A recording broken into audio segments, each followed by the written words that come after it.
네, 여러분 안녕하십니까. 우리나라에서 가장 중요한 헌법기관 어디를 꼽으시겠습니까? 물론 대통령제 하에 있는 대한민국이라는 정치체제에서 제일 중요한 곳은 대통령이지요. 두말할 필요가 없겠습니다. 그러나 대통령 못지않게 중요한 곳이 있으니 그곳은 대법원입니다. 우리나라 대법원이 제대로 할 일을 했다면 아마 문재인 정권의 여러 가지 실정도 상당 부분은 브레이크가 걸렸을 가능성이 있고, 지금의 정치 판도도 대법원이 제대로 할 일만 했으면 전혀 다른 모습으로 거듭나고 있었을 것이다, 이렇게 보여집니다. 김명수 대법원장이 다음 달에 퇴임하는 조재현, 박정화 두 대법관 후임으로 이제 특정 후보를 제청할 경우에 윤석열 대통령이 임명을 보류할지 대통령실이 검토한 것으로 알려져 있습니다. 대법관, 우리나라 이 대법관이 모두 14명입니다. 대법원장 포함해서. 대법원장 빼고는 13명이지요. 그런데 이 대법관은 그 나라의 어떤 사법 근간, 헌법의 근간, 이것을 지켜나가는데 최후의 보루 역할을 하는 겁니다. 그래서 대법원이 무너지면 그 나라의 거의 모든 부분이 기반이 흔들리게 된다, 이런 말씀도 가능한 것입니다. 대법관은 그래서 대통령이 임명하지만 국회의 동의를 얻도록 되어 있고, 대법원장이 대법관을 제청하도록 그렇게 되어 있습니다. 대법관을 임명할 때는 세 가지 권한이 함께 움직여야 가능합니다. 첫 번째가 제청.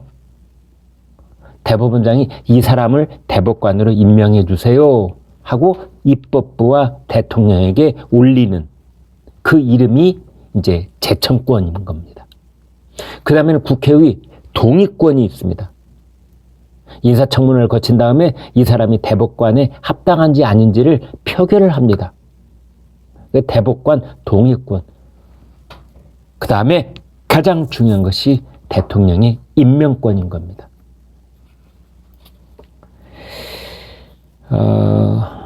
대법원장이 이제 이 대법관 후보를 아직 제청하지 않고 있습니다. 대법관 후보 자문위원회가 8명을 추천을 했는데 그 중에 2명을 이제 제청을 하면 되는 겁니다. 그런데 지금 대통령실에서 이 대법관 후보들 중에 그러니까 추천도 있고 이제 다음 제청이라는 절차를 거치게 되는데, 이 8명을 이제 추천을 했지 않습니까? 그러면은 8명 중에 2명을 뽑아서, 대법관이 2명이 물러나니까 후보들 중에 2명을 뽑아서 대법원장이 대통령한테 이 사람이 대법관으로 적당하니 임명해 주세요 이제 하고 올리게 되는데, 그때 특정 대법관을 후보로 올리게 되면 대통령이 거부할 수 있다. 지금 이런 얘기가 나오고 있는 겁니다. 이 코드 대법관을 더 이상 용납하지 않겠다라는 윤석열 대통령의 의지가 지금 직간접적으로 드러나고 있다, 이렇게 볼 수도 있는 겁니다. 그러면은 대통령실에서, 용산 대통령실에서 지금 이런 사람들은 윤석열 대통령으로서는 임명하기 곤란하지 않느냐라고 하는 2 사람이 있는데, 박순영 서울 고법판사, 그리고 정계선 서울 남부지법 부장판사, 이 2 대법관 후보입니다. 만약 김명수 대법원장이 이 2 사람을 대법관으로 제청할 경우에 윤석열 대통령은 임명하기 곤란할 것이다. 먼저 박순영 서울 고법판사, 전라남도 목포생이고요. 중앙선거관리위원회 선관위원입니다. 선관위원으로 김명수 대법원장이 임명을 했을 뿐만 아니라 지금 사법계에서는 박순영 서울고법판사가 김명수 사람이다. 이렇게 그런 정평이 나 있습니다. 따라서 김명수 사람, 김명수 알박기, 김명수 임기 6년, 특히 문재인 5년 동안 우리나라 대법원, 김명수 대법원 때문에 정말 지긋지긋한 경험을 국민들이 할 수밖에 없었는데 또 한 번 김명수 사람을 대법관으로 알박기를 한다? 이건 안 된다. 이건 안 된다. 이런 여론이 있는 겁니다. 정계선 서울 남부지법 부장판사. 이제 이분은 강원도 양양 출생인데요. 우리법 연구회, 국제인권법 연구회 출신입니다. 김명수 대법원장이 각별히 아끼는 사람으로 알려져 있습니다. 이 두 사람이 대법관으로 제청을 받고 윤석열 대통령이 임명을 하면은 이 사람들은 김명수와 사법 철학을 함께하는 사람으로서 김명수의 알박기가 대법원에 그대로 앞으로 6년 동안 계속되는 것 아니냐. 이런 얘기가 나오고 있는 겁니다. 더더군다나 김명수 대법원장은 평소에 이 두 사람을 거론을 하면서 이 두 사람이 대법관으로 적당하지 않느냐라는 뜻을 주변에 얘기해 온 것으로 지금 그렇게 전해지고 있습니다. 그렇잖아도 편향적이다라는 비판을 받아오던 김명수 대법원장이 또다시 이 두 사람을 대법관으로 제청을 한다면 이건 큰일이다 라고 대통령실이 경각심을 갖고 있는 겁니다. 이제 이러한 사항은 TV조선에서 최초로 보도를 했고 그 다음에 오늘 아침 경향신문 일면 톱이 이걸 다시 확인해주고 있습니다. 그런데 방향은 정반대로 경향신문 제목은 이렇게 되어 있습니다. 대법관도 거부 검토, 사법부 흔드는 대통령 이렇게 되어 있습니다. 대법관도 거부 검토, 사법부 흔드는 대통령. 이게 경향신문 일면톱 제목입니다. 근데 이것을 이제 사법부를 흔든다 대통령이 그래서 뭐 삼권 분립 원칙에 위배되는 것 아니냐 이제 이런 여론을 경향신문은 전하고 있는데요. 그러나 다른 한편에서는 그렇게 보지 않습니다. 이건 상권 분립 취지에 오히려 부합하는 것이다. 대법원장은 제청권을 갖고 대통령은 임명권을 갖고 이렇게 분리해 놓은 이유가 뭐냐? 각각의 역할을 헌법이 규정해 놓은 각각의 역할을 충실히 하라 이런 뜻 아니냐? 그래서 대법원장이 제청을 하더라도 대통령이 거부할 수 있는 것, 임명을 거부할 수 있는 것 이게 오히려 삼권 분립의 정신에 부합되는 것 아니냐? 이런 반박이 있는 겁니다. 대통령은 헌법에 규정된 임명권을 행사함에 있어서 단순한 거수기가 아니다. 바지저고리가 아니다. 이런 겁니다. 지금 이제 대법관 후보 추천위원회가 3배수 이상 추천을 하도록 되어 있는데 두 자리가 비니까 6명을 추천하면 되는데 이제 2명을 더 해서 8명을 추천을 했고 대법원장이 그 8명 중에서 2명을 골라서 대통령한테 제청을 한다. 이렇게 되어 있는 겁니다. 물론 국회 동의를 거쳐야 되는 거지요. 여기에서 지금 말씀드린 그 두 사람이 지금 논란의 중심에 있는 겁니다. 대통령실 관계자가 이렇게 말했다고 합니다.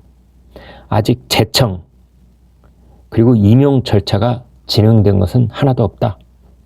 헌법과 법률이 정한 원칙에 따라 절차가 진행될 것이다. 아직 정해진 방침은 없다. 이런 겁니다. 이것은 원론적인 입장을 얘기한 건데요. 대법원장은 제청권 갖고 있고 대통령은 임명권 가지고 있다. 둘 다 존중돼야 한다. 그리고 윤석열 대통령이 원하지 않는 그런 사람이 대법관으로 제청될 경우에 임명을 보류할 수 있는 것 아니냐. 이런 뜻도 간접적으로 내비친 것이다. 이렇게 볼 수 있겠습니다. 문재인 대통령과 김명수 대법원장 그 시기는 이제 끝내야 된다. 끝내야 된다. 이제 윤석열 대통령과 그 다음에 그 시기에 새로 구성되는 대법원이 필요한 것이다. 이렇게 볼 수 있는 겁니다. 김명수 대법원장은 오는 9월 달에 임기가 만료가 됩니다. 따라서 김명수도 이제 9월이면 물러나고 내년에도 6명의 대법관이 교체가 됩니다. 정년이 되는 거지요. 그래서 대법관을 포함한 대법원장 포함한 대법관 14명 중에 모두 13명이 바뀌게 되는 겁니다. 대법원이 100% 물갈이 된다. 교체가 된다. 이렇게 보시면 되는 겁니다. 사실상 김명수 사법부 6년은 사법의 흑역사 이렇게 말해도 과언이 아닙니다. 진보 성향 판사 모임인 우리법, 인권법 출신 판사들을 요직에 앉혔습니다. 이 두 곳은 김명수가 본인이 회장을 지냈던 단체입니다. 대법원도 대법관 14명 중 7명을 우리법, 인권법, 그리고 민변 출신으로 채웠습니다. 이렇게 특정 성향의 출신 대법관이 그리고 판사들이 사법부를 장악한 것은 전례가 없는 일입니다. 그러면 그동안에 어떤 일이 있었느냐? 정말 어처구니 없는 일들이 벌어졌는데 열거하기도 힘들 정도입니다. 첫 번째, 이재명 더불어민주당 대표, 이재명 전 대통령 선거 후보, 이재명. TV 토론에서 한 거짓말은 허위사실 공표가 아니다 라는 정말 황당한 판결을 내려서 이재명이 대선에도 출마했고 국회의원에도 당선이 됐고 지금 당대표를 하고 있는 겁니다. 그 판결을 놓고 대정동 업자가 대법관을 상대로 재판거래를 했다는 의혹까지 불거져 있습니다. 그 사람이 권순일입니다. 당시 권순일 대법관. 그 권순일은 그리고 중앙선거관리위원장까지 했습니다. 그래서 그토록 말이 많았던 것들인데 이것은 이제 차차 무슨 일이 있었는지 수사와 아울러 재판이 있어야 될 것으로 보입니다. 만약에 권순일 대법관 시절에 김만배의 농간에 놀아난 사법부가 재판 거래를 해서 이재명에게 무죄 취지의 파기환송을 했다면 우리나라 사법부는 대한민국 사법부는 문 닫아야 합니다.